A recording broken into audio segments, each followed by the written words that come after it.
जम्मू कश्मीर के अनंतनाग जिले में सुरक्षा बलों के आतंकियों के साथ मुठभेड़ जारी है। दोनों तरफ से जबरदस्त फायरिंग हो रही है। आपको बताएं कि अनंतनाग में उजैर खान समेत लश्कर के 2 आतंकियों के छिपे होने की खबर है। इसी को देखते हुए सुरक्षा बलों ने सर्च ऑपरेशन तेज कर दिया है।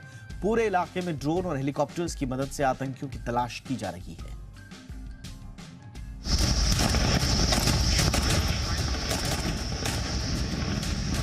शहीद कर्नल मनप्रीत सिंह, शहीद मेजर आशीष धौंचक, शहीद डीएसपी हुमायूं भट्ट, ये तीनों जाबाज कश्मीर में आतंकियों से लड़ते लड़ते शहीद हो गए।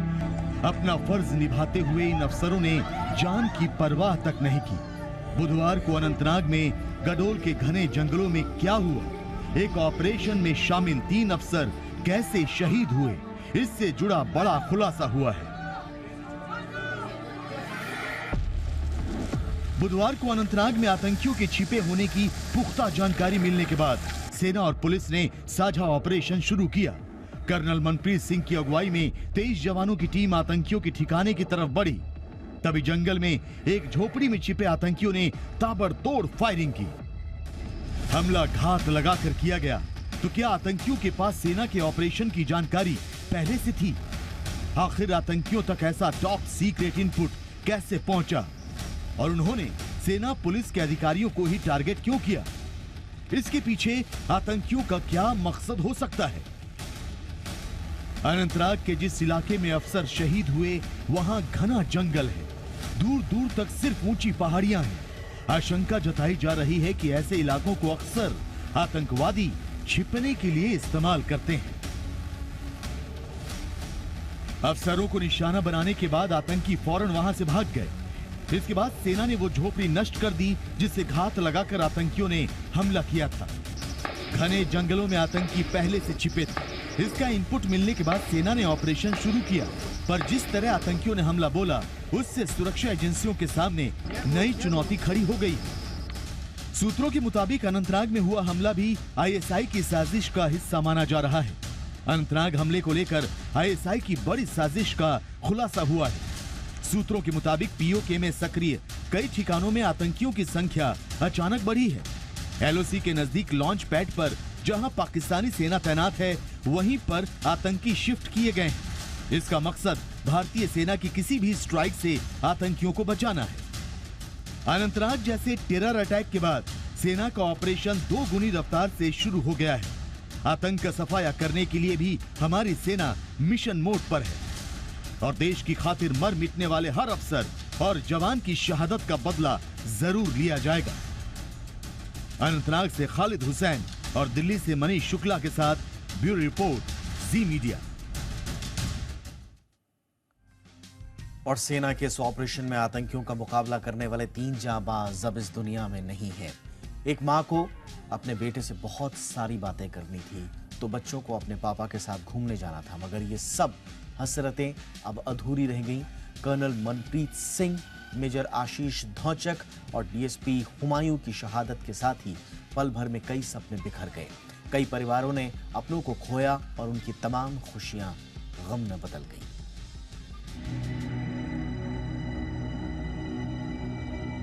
जनवरी में, उसके बाद नहीं आया छुट्टी। अब आना था अक्टूबर में आना था छुट्टी। कर्नल मनप्रीत सिंह की मां को अक्टूबर में बेटे के घर आने का इंतजार था। मां अपने लाडले की राह देख रही थी, पर यह इंतजार खत्म होता मां अपने जिगर के टुकड़े को जी भर कर देखती, उससे पहले ही शहादत की खबर आ गई। अनंतनाग में शहीद हुए कर्नल मनप्रीत सिंह का परिवार मोहाली में रहता है। बेटे की शहादत की खबर सुनकर मां के आंसू थम नहीं रहे। मां के साथ कर्नल मनप्रीत सिंह की आखिरी बार 10 सितंबर रविवार को बात हुई थी। मां इसी आस में थी कि अगले महीने बेटा घर आएगा तो जी भरकर बात होगी, पर अब मां अपने जिगर के टुकड़े की आवाज कभी नहीं सुन पाएगी। बेटा कश्मीर में था, इसलिए मां हर रोज कश्मीर की खबरें बड़े गौर से देखती और सुनती थी, पर बुधवार को वो ऐसा नहीं कर पाई। परिवार के दूसरे सदस्यों ने मां से बेटे मनप्रीत की शहादत की खबर छिपाने की हर संभव कोशिश की, मगर मां का दिल तभी समझ गया था कि कुछ अनहोनी हो चुकी है। ਕੱਲ ਨਾ ਮੈਂ ਹਮੇਸ਼ਾ ਨਿਊਜ਼ ਦੇਖਦੀ ਰਹਿੰਦੀ, मैं न्यूज़ देखती रहती थी, हर टाइम मैं न्यूज़ देखती थी और श्रीनगर की देखती थी क्योंकि मेरा बेटा था वहाँ। तो कल मैंने न्यूज़ नहीं देखी, मैं ना कहीं रिश्तेदारी में गई थी, वहाँ भोग था, वहाँ से मैं 5 बजे आई, 5-6 बजे। उस टाइम फिर इत्थे घर मन्नू मेरे परिवार दे बच्चों ने देख के उन्हें मम्मी पापा नूं दस्सिया, मम्मी पापा मेरे पास आए, वो और बातें करने लग गए, बैठ गए। मेरे को शक हो गया था, वहाँ कोई बात है, ये उदासी में आ।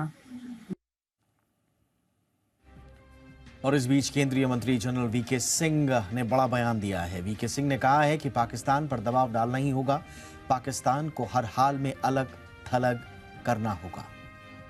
वही मैं कह रहा हूँ कि अगर उसके ऊपर दबाव डालना है तो उसको अलग थलग करना पड़ेगा। उनको पता चलना चाहिए कि आप नॉर्मल चीज़ों के अंदर हमारे साथ रिश्ता तब तक नहीं कर सकते जब तक आप खुद नॉर्मल नहीं हो। आगे बढ़ते हैं और अब बात करते हैं आज की हमारी कवर स्टोरी की।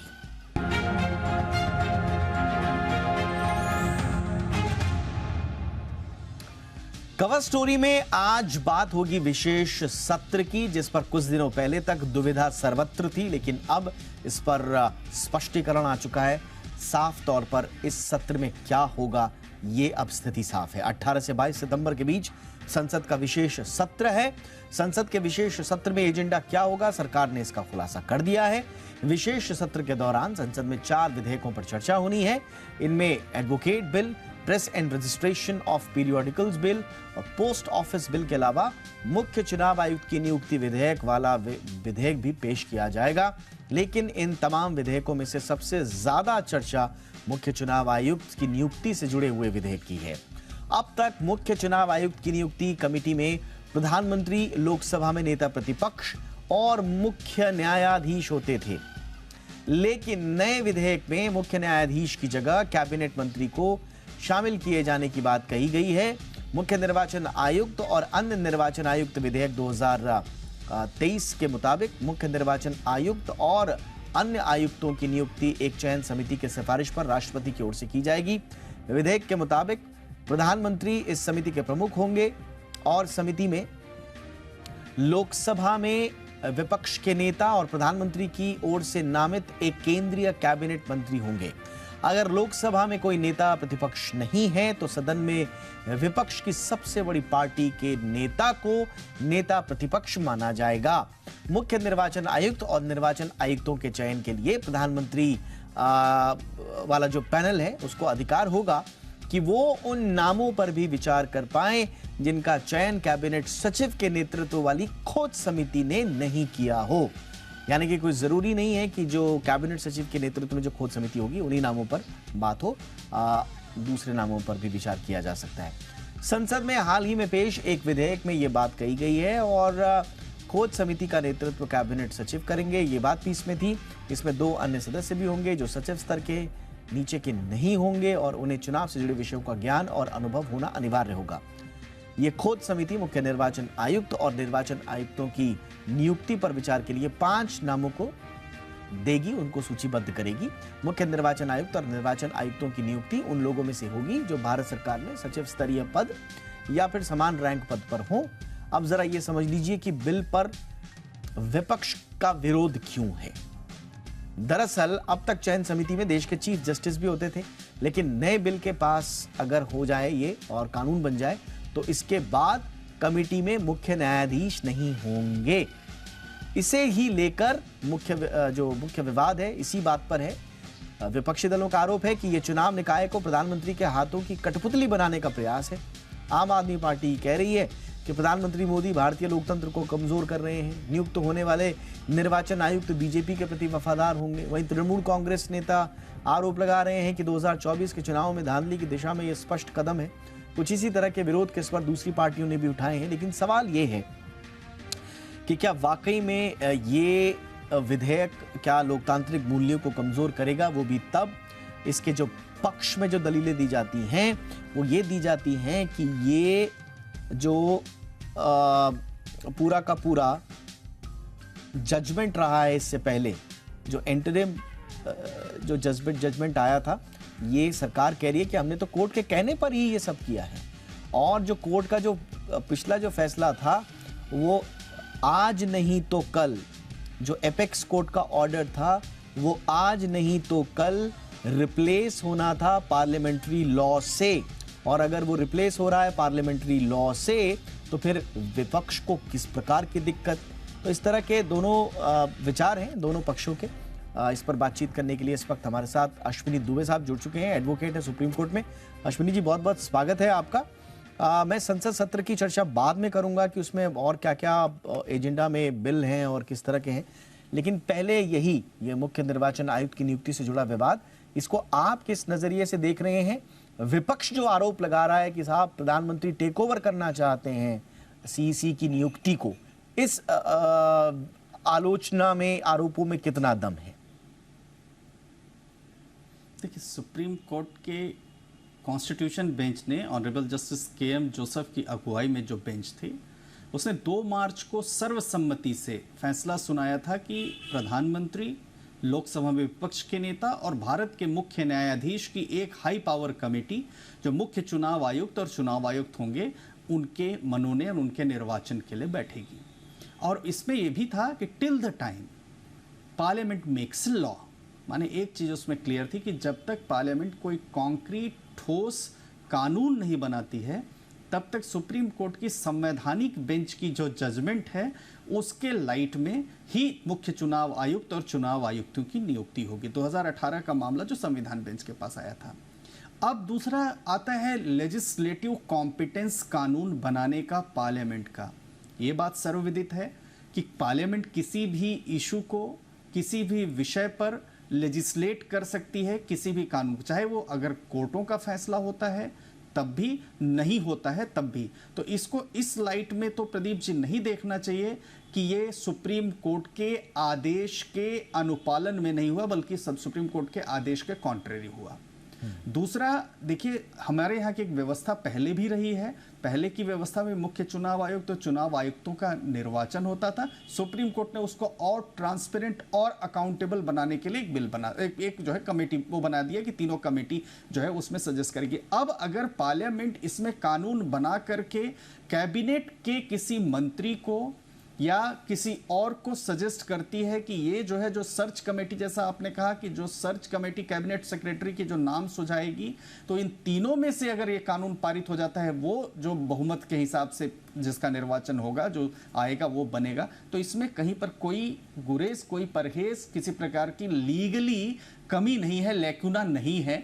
तो ये एक कानून बनाने की जो प्रक्रिया है, उस प्रक्रिया अश्विनी जी, लीगली तो इसमें कोई प्रॉब्लम नहीं नजर आती है, लेकिन जो आलोचना इस कदम की जा रही है वो थोड़ा सा स्पिरिट ऑफ कॉन्स्टिट्यूएंट असेंबली के आलोक पे भी की जा रही है। लीगली तो ठीक है, ये तो स्वाभाविक है, लेकिन कहा यह जा रहा है कि ये जो व्यवस्था सुप्रीम कोर्ट ने दी थी, ये स्पिरिट ऑफ द जजमेंट था, ये कॉन्स्टिट्यूएंट असेंबली के का भी एक स्पिरिट इसमें रिफ्लेक्ट हो रहा था, जिसमें यह कहा था कॉन्स्टिट्यूएंट असेंबली ने संविधान बनाते वक्त कि इलेक्शन मशीनरी जो है वो outside of the control of the executive government होना चाहिए। अब इसमें अगर सीधा सीधा एग्जीक्यूटिव गवर्नमेंट का हस्तक्षेप होगा तो फिर वो स्पिरिट का क्या होगा सर?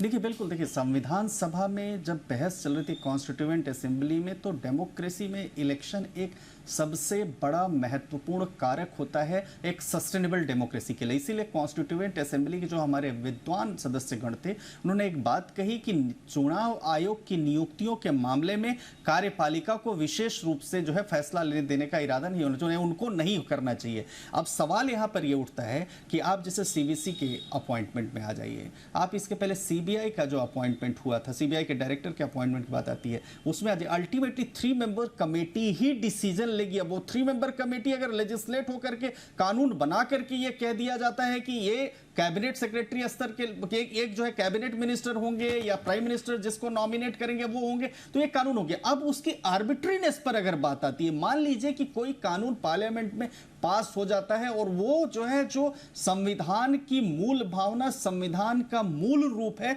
उसके कॉन्ट्ररी है, तो सुप्रीम कोर्ट को उसमें पावर है जुडिशियल रिव्यू करने का। ये भी हमारे देश के संविधान की एक ब्यूटी है कि अगर कोई कानून ऐसा बनता है जो संविधान की स्पिरिट के खिलाफ है, जैसा आप संविधान सभा की बड़ी अच्छी बात आपने कहा, संविधान सभा के जब बहस चल रही थी उस समय जो बात आई और उसके आलोक में नहीं है, तो निश्चित तौर पर जुडिशियल रिव्यू का एक कारण बनता है, क्योंकि 5 जजेस बेंच की जजमेंट ने सिर्फ इन द मीन टाइम, आपने बिल्कुल अप्रोप्रिएट वर्ड किया, interim, in the mean time एक व्यवस्था दी थी, और उस व्यवस्था को बाद में लगता है कि पार्लियामेंट ने उस व्यवस्था को भी नहीं माना, कॉन्स्टिट्यूएंट असेंबली की बेसिस नहीं मानी, और जो संविधान का बेसिक ऑब्जेक्ट है उसके खिलाफ कानून बनाया। तो जुडिशियल रिव्यू का तो हमेशा से राइट खुला है। बिल्कुल अश्विनी जी। और फॉर्मर सुप्रीम कोर्ट जज मदन बी लोकुर का मैं स्टेटमेंट पढ़ रहा था, उनका भी साफ तौर पर यही कहना था कि ये chief justice of India replace हो जाएंगे कैबिनेट मिनिस्टर से, ऐसा प्रतीत नहीं होता है इस पर अगर आगे बढ़ा जाता है,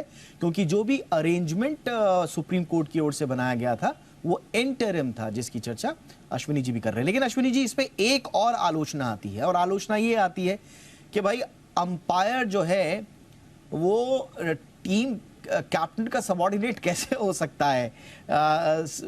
कैसे आप ये तय कर सकते हैं कि हमारे द्वारा निर्धारित व्यक्ति जो है वो एकदम निष्पक्ष रहेगा?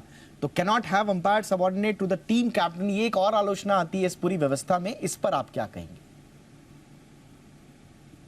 प्रदीप भाई, हम लोग कॉन्स्टिट्यूशन की स्पिरिट में बात करते हैं। 3 ऑर्गन्स हो गए, एग्जीक्यूटिव, लेजिस्लेचर और जुडिशरी।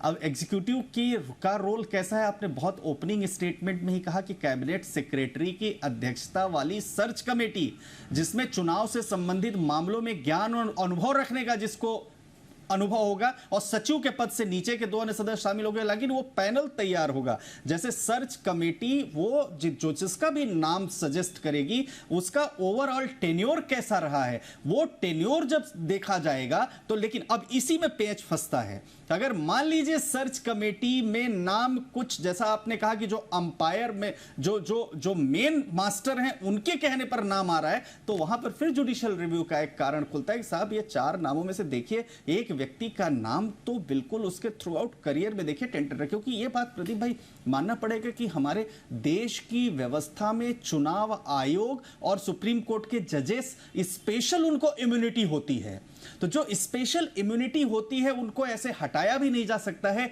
उनके इलेक्शन का एक प्रोसेस होता है, तो वो प्रोसेस अगर फॉलो तो कोई दिक्कत, और कहीं अगर दिक्कत है तो हमारे देश की न्यायपालिका इतनी सशक्त है कि वो निर्णय ले सकती है, जैसा हमने ईडी के डायरेक्टर के केस में भी देखा, हमने तमाम केसेस में लगातार हम देखते आ रहे हैं। हमने केशवानंद भारती की 13 जजेस बेंच की जो आज भी प्रासंगिक है, जिसमें ट्रू लेटर स्पिरिट में संविधान की सर्वोच्चता को सर्वोपरि माना गया है, और आज भी वो चलता है। सुप्रीम कोर्ट बहस अभी अब 370 की एब्रोगेशन में देखिए तमाम कितनी बातें हुई, उसके पहले कॉन्स्टिट्यूशन बेंच जब असेंबल हुआ तब तक 124 पेपर देखिए। इसमें एक आर्गुमेंट में पढ़ रहा था अश्विनी जी, इसमें आर्गुमेंट में पढ़ रहा था, इसमें ये आर्गुमेंट ये आ रहा है कि कैबिनेट सेक्रेटरी जो कि highest civil servant in the country है, बट वो डायरेक्टली अंडर है गवर्नमेंट ऑफ इंडिया के, और इलेक्शन कमिश्नर्स जो कि उनको तो स्टेटस ऑफ जजेस ऑफ द सुप्रीम कोर्ट देना है उनको, तो एक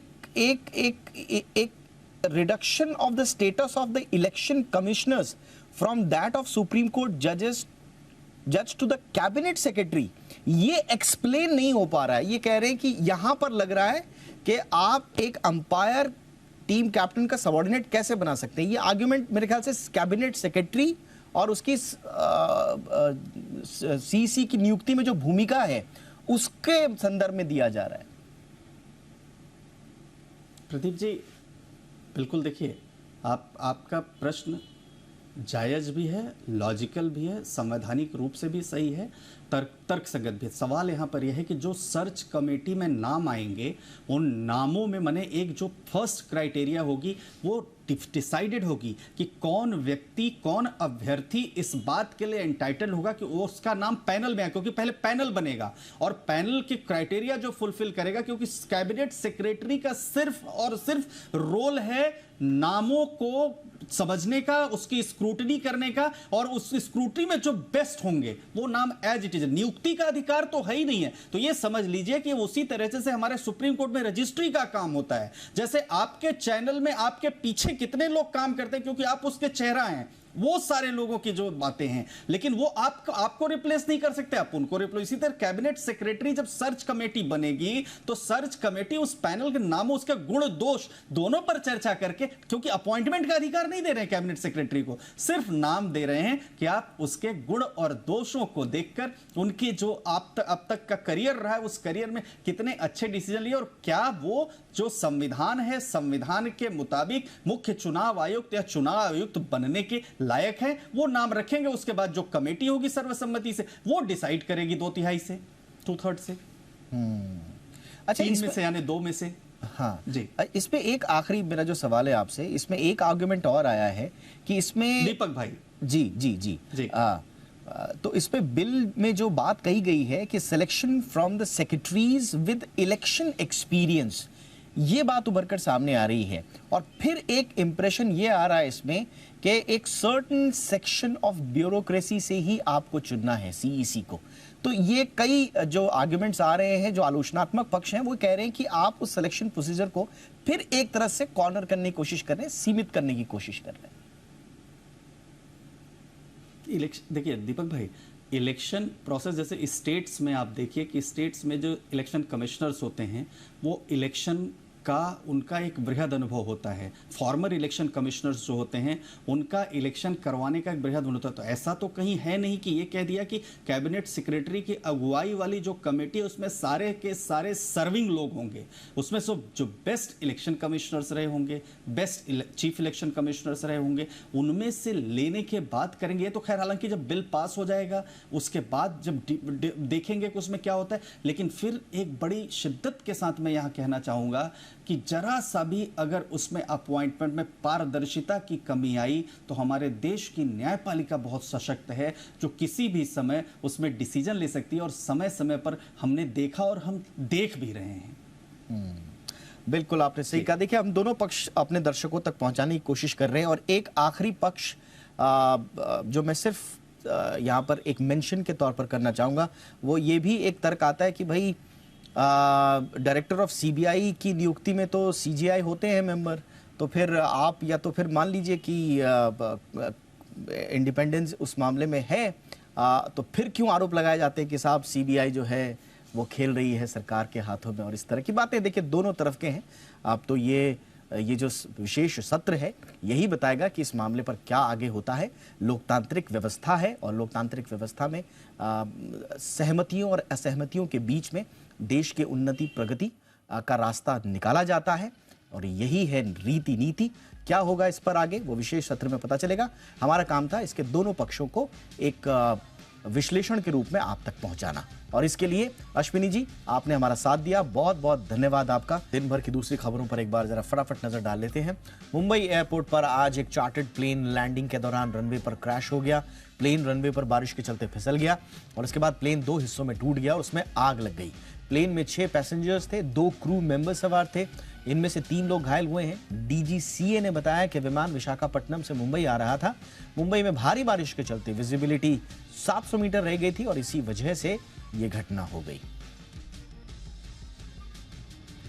प्रधानमंत्री नरेंद्र मोदी आज मध्य प्रदेश के बीना में 50,000 करोड़ से ज्यादा की परियोजनाओं का शिलान्यास करते हुए नजर आए। इस दौरान प्रधानमंत्री नरेंद्र मोदी ने सनातन पर जारी विवाद को लेकर विपक्षी गठबंधन इंडिया पर निशाना साधा। पीएम ने कहा कि मुंबई बैठक में विपक्षी गठबंधन ने भारत की संस्कृति पर हमला करने की नीति बनाई। पीएम ने कहा कि घमंडिया गठबंधन सनातन को समाप्त करना चाहता है। मध्य प्रदेश के बीना के बाद प्रधानमंत्री नरेंद्र मोदी ने छत्तीसगढ़ के रायगढ़ जिले में करीब 6,350 करोड़ रुपए के विभिन्न रेल परियोजनाओं को राष्ट्र को समर्पित किया। इनमें छत्तीसगढ़ पूर्व रेल परियोजना, चरण 1 चांपा से जगमा के बीच तीसरी रेल लाइन, पेंड्रा रोड से अनूपपुर के बीच तीसरी रेल लाइन शामिल है। अधिकारियों ने बताया कि रेल परियोजनाएं क्षेत्र में यात्रियों की आवाजाही के साथ साथ माल ढुलाई को आसान करने का काम करेंगी। राम मंदिर ट्रस्ट के महासचिव चंपत राय ने मंदिर निर्माण का एक और वीडियो जारी किया है। इसमें भव्य मंदिर नजर आ रहा है। वीडियो में कुशल कारीगर मंदिरों को तराशते नजर आ रहे हैं। इससे पहले जब मंदिर निर्माण के लिए खुदाई की गई थी तो दर्जन भर से ज्यादा मूर्तियां, स्तंभ, शिलाएं मिली थी। इन शिलाओं में देवी देवताओं की कलाकृतियां उभरी हुई हैं। वहीं भारत का नया स्मृति चिन्ह राम मंदिर को समर्पित कर दिया गया है। दिल्ली के कथित शराब घोटाले में बीआरएस नेता के कविता की मुश्किलें बढ़ सकती हैं। प्रवर्तन निदेशालय यानी कि ईडी ने एक बार फिर उन्हें समन जारी किया है। के कविता को ईडी ने शुक्रवार यानी कल पूछताछ के लिए बुलाया है। इस दौरान शराब घोटाले को लेकर ईडी के कविता से पूछताछ करेगी ईडी। और नया समन जारी होने के बाद एक बार फिर के कविता की गिरफ्तारी की अटकलें तेज हो गई हैं। इससे पहले भी ईडी 2 बार कविता से पूछताछ कर चुकी है।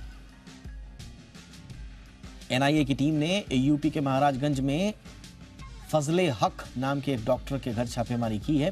डॉक्टर फजले हक के दामाद के पाकिस्तानी कनेक्शन होने की आशंका जताई गई है। एनआईए ने डॉक्टर के घर में मौजूद सभी लोगों से पूछताछ की। इसके अलावा एनआईए ने एक संदिग्ध के कागजात और लैपटॉप भी बरामद किए हैं। डॉक्टर के दामाद को 21 सितंबर को रांची में पेश होने के निर्देश दे दिए गए हैं। केरल के कोझिकोड में निपाह वायरस के बढ़ते मामलों के बीच सभी स्कूल कॉलेज 2 दिन के लिए बंद रखने का आदेश जारी किया गया है। यहां निपाह वायरस से 2 लोगों की मौत हो चुकी है, जबकि एक 9 साल का बच्चा आईसीयू में है। न्यूज एजेंसी पीटीआई के मुताबिक एक स्वास्थ्य कर्मचारी भी निपाह वायरस की चपेट में है, उसकी पुष्टि हुई है। इसी के साथ केरल में निपाह के अब तक 5 मामले सामने आ चुके हैं। आज सेंट्रल हेल्थ टीम केरल के कोझिकोड पहुंची। ये टीम जिला प्रशासन के साथ निपाह वायरस को लेकर बैठक करेगी।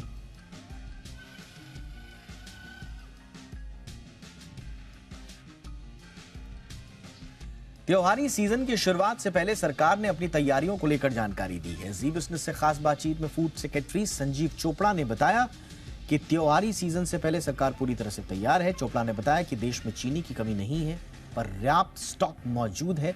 साथ ही उन्होंने ये भी कहा कि त्योहारों पर तेल के दाम काबू में रहेंगे।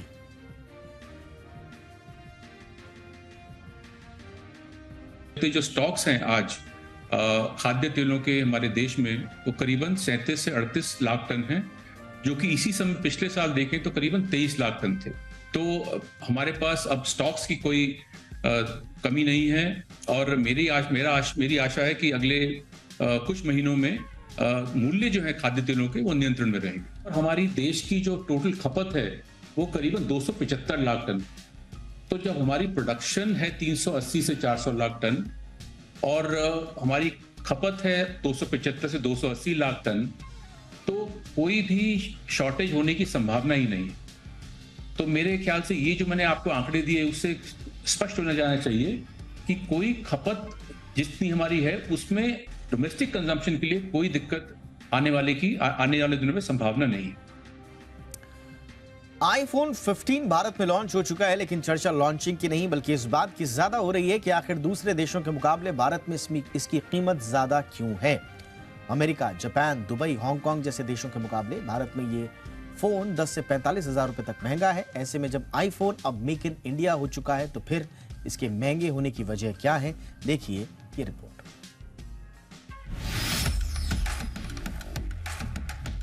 आईफोन का क्रेज भारत में दिनों दिन बढ़ता जा रहा है। यही वजह है कि इसकी 15 सीरीज को ग्लोबल मार्केट के साथ भारत में भी लॉन्च किया गया। सबसे बड़ी बात यह है कि आईफोन अब भारत में ही बन रहे हैं, यानी मेक इन इंडिया आईफोन। इसका साफ मतलब है कि आईफोन की कीमत भारत में सस्ती होनी चाहिए, लेकिन ऐसा है नहीं।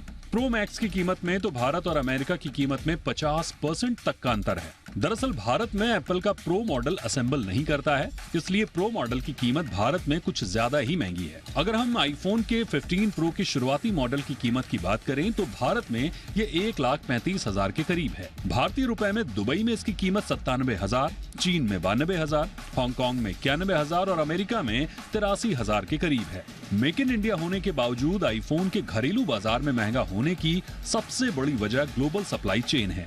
असल में OEMs यानी ओरिजिनल इक्विपमेंट मैन्युफैक्चरर्स के तहत आईफोन के कई अहम पार्ट्स अभी भी भारत में इंपोर्ट होते हैं। इस पर भारी भरकम इंपोर्ट ड्यूटी लगती है। खासकर आईफोन की PCBA यानी प्रिंटेड सर्किट बोर्ड असेंबली और चार्जर दोनों पर ही करीब 20% इंपोर्ट ड्यूटी लगती है। इसके अलावा सरकार स्मार्टफोन पर 18% GST वसूलती है। इसके चलते दूसरे देशों के मुकाबले हमें अपने देश में आईफोन महंगा पड़ता है। वहीं डॉलर के मुकाबले कमजोर रुपया भी इंपोर्ट को महंगा बना देता है। वहीं एप्पल अभी अपने आयातित प्रोडक्ट बेचने के लिए थर्ड पार्टी मैन्युफैक्चरर्स के नेटवर्क पर निर्भर है। ऐसे में बिचौलियों की भूमिका बढ़ने से कंज्यूमर्स पर इसका भार पड़ता है। लेकिन आने वाले दिनों में जब सभी पार्ट भारत में बनने लगेंगे तो कीमतें भी कम होनी तय हैं, क्योंकि देश में प्रीमियम सेगमेंट यानी 45,000 रुपए से ऊपर के स्मार्टफोन की बिक्री में 62% की अकेली हिस्सेदारी एप्पल की है। वहीं सभी सेगमेंट की बात करें तो देश में एप्पल की हिस्सेदारी 6% के करीब है, जो कि पिछले साल महज 3% था। एप्पल ने अपने नए मॉडल्स में नेविगेशन के जो प्रोग्राम डाले हैं उसमें नेवल सी प्रोग्राम भी एक है, जिसे इसरो ने डेवलप किया है। ऐसे में एप्पल की जड़ें जैसे जैसे भारत में मजबूत होती जाएंगी, इसकी लागत के कम होने की उम्मीद बढ़ती जाएगी। ब्यूरो रिपोर्ट, जी मीडिया। आइए बात करते हैं बाजार की। शेयर बाजार में आज तेज एक्शन देखने को मिला। सेंसेक्स और निफ्टी दोनों इंडेक्स ने रिकॉर्ड हाई बनाया। बाजार की शुरुआत बढ़त के साथ हुई, मगर शुरुआती घंटे में ही बाजार पर दबाव बन गया। दिन में उतार चढ़ाव के साथ कारोबार होता रहा। कारोबार के अंत में सेंसेक्स 52 अंक चढ़कर 67,500 के पार बंद हुआ। वहीं निफ्टी 33 अंक अब बढ़कर पहली बार 20,100 के पार बंद हुआ। बैंक निफ्टी भी 91 अंक चढ़कर 46,000 पर बंद हुआ। दिन भर का हाल बताएंगे वरुण दुबे। देखिए, निफ्टी की वीकली एक्सपायरी के दिन आपको बाजार में काफ़ी अच्छा कारोबार देखने मिला। ग्लोबल क्यूज ठीक ठाक थे, उसके चलते हमारे मार्केट्स की जो ओपनिंग हुई थी वो अच्छी हुई थी। खुलते से हमने लाइफ हाई बनाया, लेकिन उसके बाद अगर आप देखेंगे तो ऊपरी स्तर से थोड़ा बहुत दबाव जो हमारे मार्केट्स में देखने मिला। हालांकि उतार चढ़ाव के बीच भी दिन भर हम हरे निशान में ही काफ़ी हद तक कारोबार कर रहे थे और हमारी क्लोजिंग भी जो है वो हरे निशान में ही हुई है। आपको काफ़ी अच्छा एक्शन जो है वो ब्रॉडर मार्केट में देखने मिला। एडवांस डिक्लाइन से आप इसका अंदाज़ा लगा सकते हैं कि मिड कैप और स्मॉल कैप स्टॉक्स में अच्छी खासी खरीदारी देखने मिल रही थी। स्टॉक स्पेसिफिक एक्शन की बात करें तो निफ्टी के टॉप गेनर्स में देखिए आज यूपीएल था। निफ्टी की जो पूरी रैली थी उसमें इसने पार्टिसिपेट नहीं किया था, अब पार्टिसिपेशन शुरू हुआ है। अच्छे खासे 3-4% के आसपास के गेंस इस काउंटर में देखने मिले। वहीं आज की रैली को मेटल काउंटर्स ने लीड किया है। आप देखिए निफ्टी के टॉप गेनर्स में हिंडाल्को जैसे काउंटर्स जहाँ पे करीब 3% के आसपास के गेंस थे। इसके अलावा ONGC, M&M जैसे स्टॉक्स थे जहाँ पे खरीदारी देखने मिली। लूजिंग एंड पे खासकर अगर आप देखेंगे तो FMCG स्टॉक्स थे जहाँ पे दबाव देखने मिला। एशियन पेंट्स, ब्रिटानिया, ITC ये निफ्टी के टॉप लूजर्स थे। इसके अलावा HDFC लाइफ में भी थोड़ी बहुत गिरावट देखने मिली। फोकस में थे बॉम्बे डाइंग का काउंटर जो इन्होंने डील की है 5,200 करोड़ में अपना 22 एकड़ का लैंड जो बेचा है मुंबई में, उसका इम्पैक्ट देखने मिला। इसके अलावा फिशरी काउंटर्स यहाँ पे तेज़ी थी। शुगर स्टॉक्स ब्रोकरेज हाउसेस की तरफ से काफ़ी सारी रिपोर्ट्स आ रही है, उसका भी असर देखने मिल रहा है। और DCW में भी अच्छी खासी खरीदारी देखने मिली। इसके अलावा अगर आप गेनर्स में देखें तो Kalyani steel, central bank, NHPC अच्छे खासे वॉल्यूम के साथ यहाँ पे तेज़ी देखने मिली।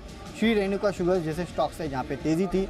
गिरावट K fintech, GMDC, Suven life और तमिलनाडु मर्केंटाइल बैंक, ये कुछ ऐसे स्टॉक्स थे जहाँ पे थोड़ी बहुत गिरावट देखने मिली। लेकिन एक अच्छा ट्रेडिंग सेशन आज भारतीय बाजारों में देखने मिला है। फिर से एक बार लाइफ हाई जो है वो हमारे मार्केट्स में छुआ है।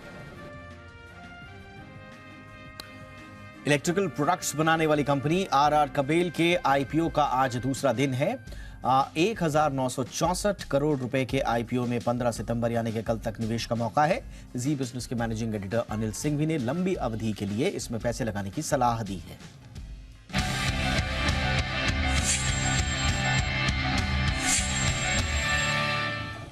स्ट्रॉन्ग ब्रांड है, जानी पहचानी RR काबिल पुरानी ब्रांड है और मैनेजमेंट जो प्रोमोटर्स हैं काफ़ी एक्सपीरियंस्ड है, तो अच्छा एक्सपीरियंस मैनेजमेंट है, अच्छे प्रोमोटर हैं, पुराने पहचानने वाले हैं, तो कोई ऐसी दिक्कत वाली बात नहीं। दूसरी बात है कि जिस बिजनेस में है 5% के आसपास का मार्केट शेयर रखते हैं, यानी कि ब्रांड रिकग्निशन है, मजबूत लीडरशिप है अपने स्पेस में, वायर्स केबल्स वगैरह में जो बनाते हैं ये केबल मार्केट में जाना पहचाना नाम है। अब तक की रेवेन्यू ग्रोथ बहुत बढ़िया है, मजबूत है, लो बेस पे भी और हायर बेस पे भी, दोनों तरह से मजबूत ग्रोथ की है कंपनी ने, इसमें कोई डाउट नहीं। और वर्किंग कैपिटल के लिहाज से देखें, फाइनेंशियल्स के लिहाज से देखें, फाइनेंशियल्स काफ़ी अच्छे हैं।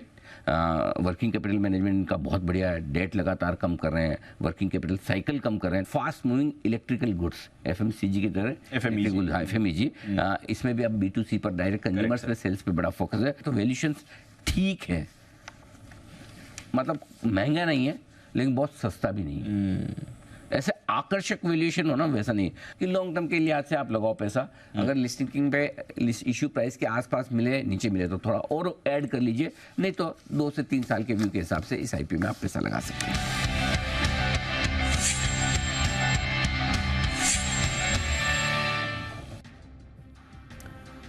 खर्चों से जुड़े मैनेजमेंट की सर्विसेज मुहैया कराने वाली जैगल प्रीपेड का IPO आज से खुल गया है। 563 करोड़ रुपए का ये IPO अगले हफ्ते सोमवार तक खुला रहेगा। इस IPO में पैसे लगाएं या नहीं, सुनिए जी बिजनेस के मैनेजिंग एडिटर अनिल सिंघवी से।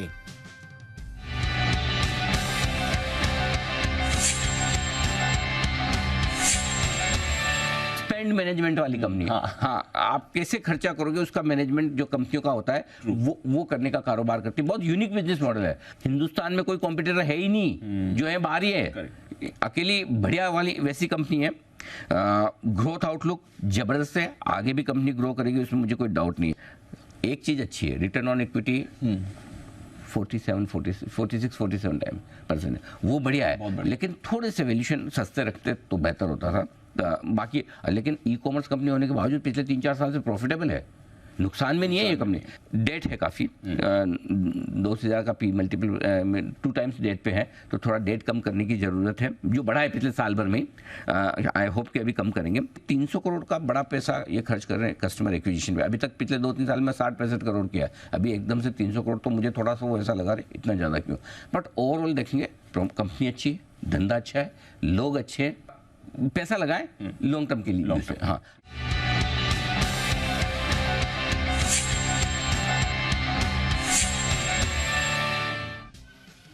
पिछले 9 सालों से अफोर्डेबल घरों के निर्माण में अपना नाम स्थापित करने वाली कंपनी सिग्नेचर ग्लोबल 20 सितंबर को अपना IPO ला रही है। IPO के जरिए कंपनी ने करीब 730 करोड़ रुपए जुटाने का लक्ष्य रखा है। कंपनी ने इसका प्राइस बैंड 366 से 385 रुपए तय किया है।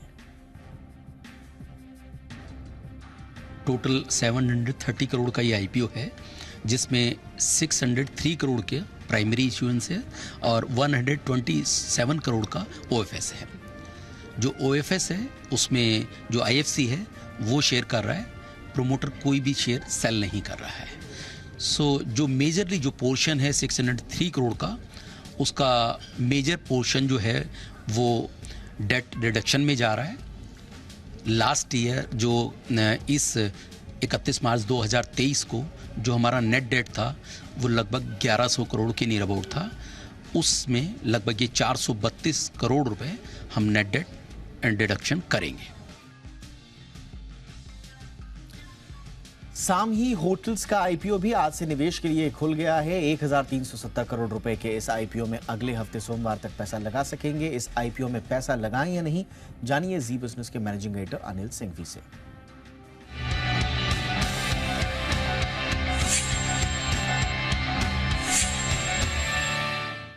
टॉप क्लास मैनेजमेंट, बहुत बढ़िया। कल आशीष जाखनवाल साहब से हमने मुलाकात की, मतलब धंधा समझते हैं, एग्रेसिव बंदा एकदम, मतलब मजबूत है।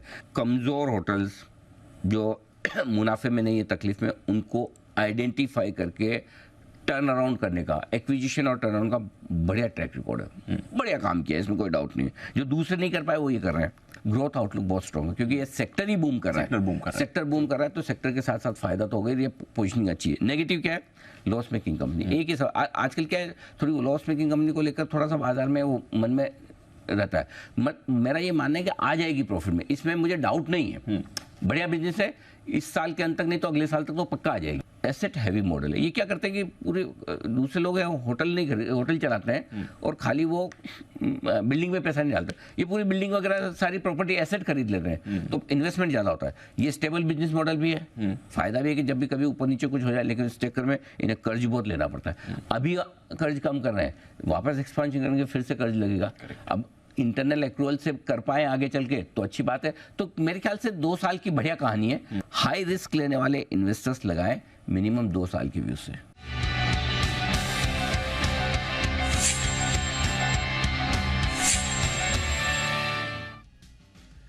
टाटा मोटर्स ने आज अपनी दमदार और best selling car Tata Nexon के फेसलिफ्ट वर्जन को लॉन्च किया। इसी के साथ कंपनी ने नेक्सॉन ईवी का भी फेसलिफ्ट लॉन्च किया है। नेक्सॉन ईवी की शुरुआती कीमत 14,74,000 रुपए है, जबकि इसके टॉप वेरिएंट के लिए आपको 19,94,000 रुपए चुकाने होंगे। टाटा नेक्सॉन ईवी फेसलिफ्ट की खासियतें बता रही हैं जी बिजनेस की executive editor Swati Khandelwal. Well, India's largest electric vehicle company Tata Motors ने अपनी न्यू Nexon EV भारतीय बाजार में लॉन्च की है और प्राइसिंग रखी है from 14.74 lakh rupees all the way up to 20 odd lakh rupees, well 19.94 lakhs। well ये है प्राइसिंग जो कि हमने आपको बताया था, इसी रेंज में आप एक्सपेक्ट कर सकते हैं। क्या बदला है पिछली नेक्सॉन के मुकाबले इस नेक्सॉन में, जो कि इलेक्ट्रिक व्हीकल वर्जन के साथ आती है? सबसे बड़ा change has been the range. जी हाँ, रेंज और बेहतर की गई है पहले के मुकाबले। ये गाड़ी आपको 2 different engine rather battery options में मिलती है। पहला ऑफ कोर्स 40 किलोवाट आवर का है बैटरी, जिसमें आपको range of about 465 kilometers. That's the promised range. In real time conditions, you can easily expect it to around 370-380 kilometers on a single charge. और अगर हम इसकी छोटे बैटरी पैक की बात करें, which is at around 30 kilowatt hour, इसकी range 325 kilometers है, which you can again in ideal real conditions आप expect कर सकते हैं 280-85 kilometers on a single charge. So सबसे बड़ा change हुआ इसकी बैटरी साइज में एंड दैट मीन्स इसकी रेंज में। सो रेंज बेहतर हुई है पहले के मुकाबले, that's number 1। Second of course the way the car now looks, the changes that have been brought to the exterior and the interior.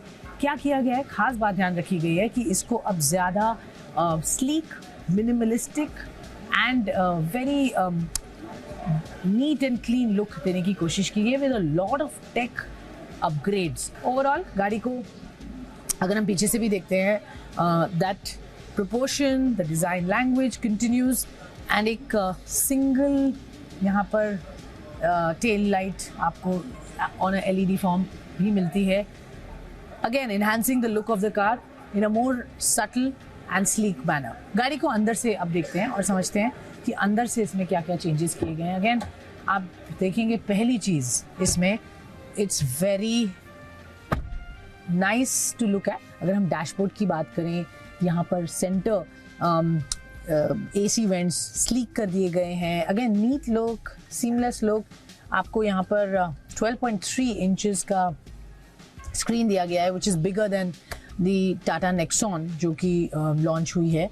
EV में आपको बड़ा स्क्रीन मिलता है and of course the other features remain the same. Centre console is nice and good to look at. Eco, city, sport drive में आप इसका driving modes हैं जो आप चूज़ कर सकते हैं। ऑटो होल्ड एंड पी, ये एक चीज़ है जो आपको EV में मिलती है। Wireless charging is right here on the left side and यहाँ पर USB चार्जिंग पोर्ट्स भी है। So all in all the car is nice, spacious, tech laden, features बढ़ा दिए हैं, डिज़ाइन वाइज अच्छा है एंड सबसे बड़ी बात है सेफ्टी पर भी ध्यान रखा गया है।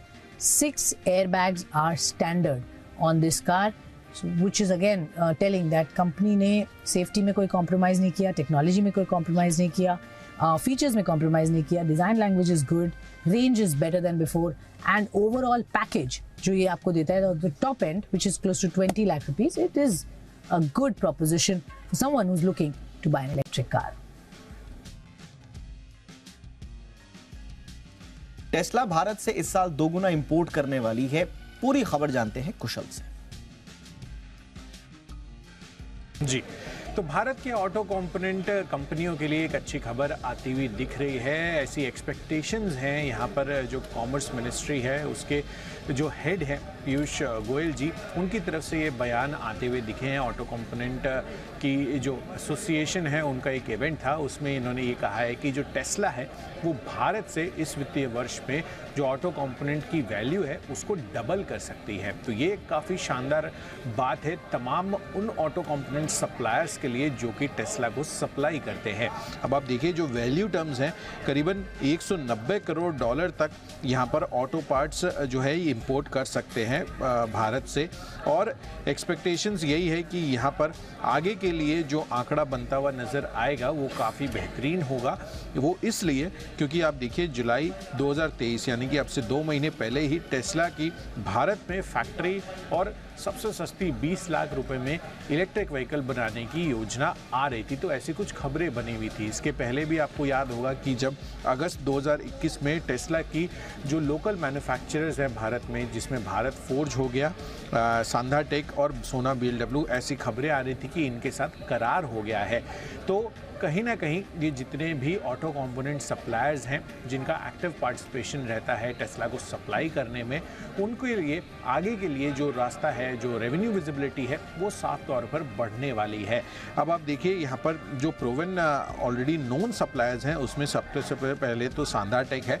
2017 में मैक्सिको प्लांट को 2 वाइपर सिस्टम सप्लाई करने के लिए इनको चुना गया था। साथ ही संवर्धन मदरसन भी आप देखिए तो यहाँ पर 2018 से ही जो इनकी विदेशी सब्सिडियरी है वो टेस्ला के साथ काम कर रही है। वैरक इंजीनियरिंग है, टेस्ला की जो मॉडल वाई है उसके लिए छोटे लैम्प्स की जो रिक्वायरमेंट है वो ये पूरी करती है।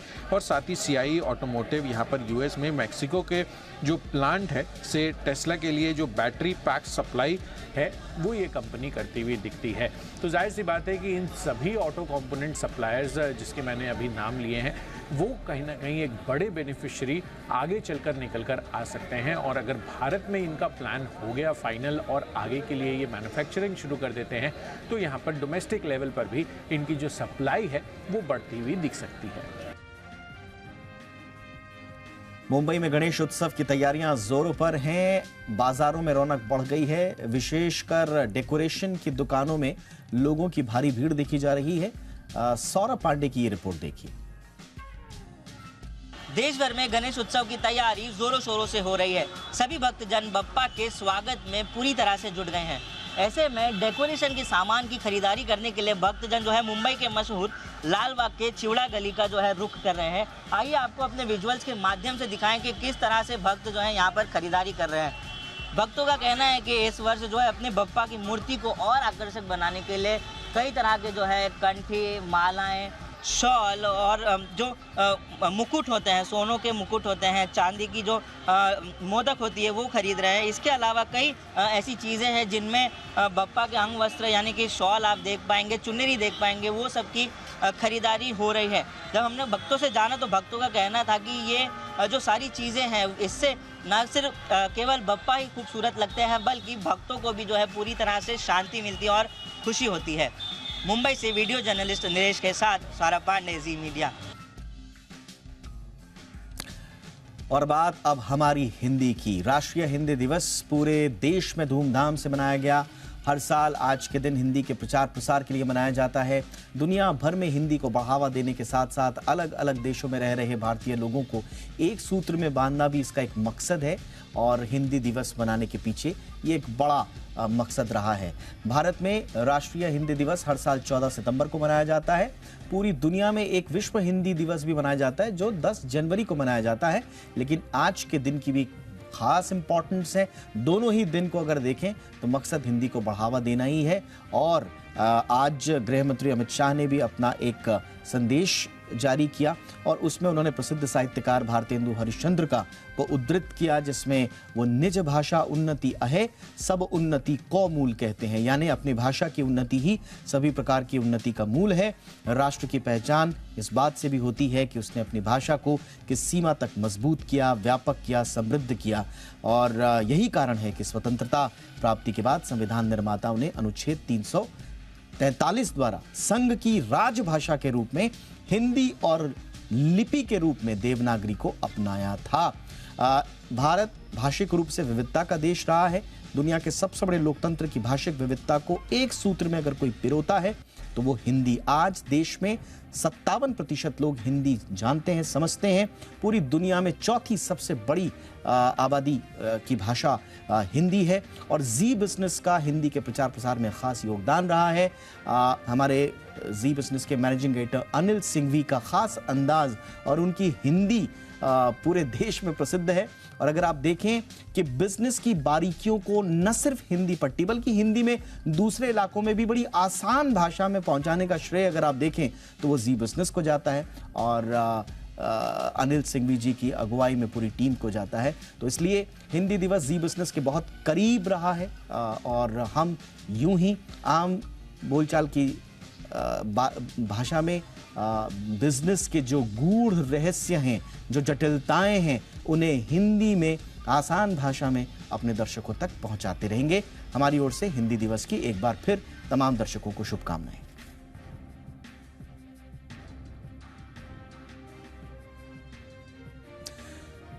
लीबिया में बाढ़ से मरने वालों का आंकड़ा 6000 के पार पहुंच गया है, जबकि 30,000 से ज्यादा लोग विस्थापित हो चुके हैं। आपको बता दें कि वहां की सरकार पहले ही 10,000 से ज्यादा लोगों के लापता होने का दावा कर रही है। लीबिया में विनाशकारी तूफान डेनियल के आने के बाद यहां एक बांध टूटा और उसके बाद वहां बाढ़ आ गई और देखते ही देखते हजारों लोग मारे गए। चीन ने ताइवान पर कब्जा कर उसे अपने क्षेत्र में मिलाने के लिए एक ब्लूप्रिंट जारी किया है। इसके लिए वो तटीय क्षेत्र फुजियान और ताइवान के बीच दूरियां कम करना चाहता है। चीन में ताइवान पर कब्जे और उसके बाद वहां अपनी सत्ता जमाने के लिए फुजियान को प्रैक्टिस जोन बनाया गया है। बीजिंग की तरफ से प्लान जारी करने के ठीक पहले करीब 2 दर्जन वॉरशिप्स और 40 लड़ाकू विमान ताइवान के डिफेंस जोन में नजर आ चुके हैं। अफगान अधिकारियों ने दावा किया है कि तालिबानी कब्जे के बाद चीन ने काबुल में अपना पूर्णकालिक राजदूत नियुक्त कर दिया है। इसके साथ ही चीन ऐसा करने वाला दुनिया का पहला देश भी बन गया है। दरअसल 2021 में अफगानिस्तान में सत्ता पर काबिज होने के बाद से तालिबान अंतर्राष्ट्रीय मान्यता की मांग कर रहा है। हालांकि अभी तक किसी भी देश ने ऐसा नहीं किया, लेकिन माना जा रहा है कि काबुल में पूर्णकालिक राजदूत नियुक्त कर चीन इस दिशा में आगे बढ़ रहा है। अमेरिका के राष्ट्रपति चुनाव में रिपब्लिकन पार्टी का उम्मीदवार की दौड़ में शामिल भारतीय अमेरिकी विवेक रामास्वामी के एक बयान ने चुनावी माहौल को गर्म कर दिया है। रामास्वामी ने कहा कि अगर वो 2024 50% तक कम कर देंगे। एक आंकड़े के मुताबिक संघीय सरकार में करीब 22.5 लाख लोग काम करते हैं। ऐसे में रामास्वामी के मुताबिक अगर इनमें से 11 लाख लोग नौकरी से निकाल दिए जाएं तो इससे संघीय बजट में अरबों डॉलर की बचत हो जाएगी।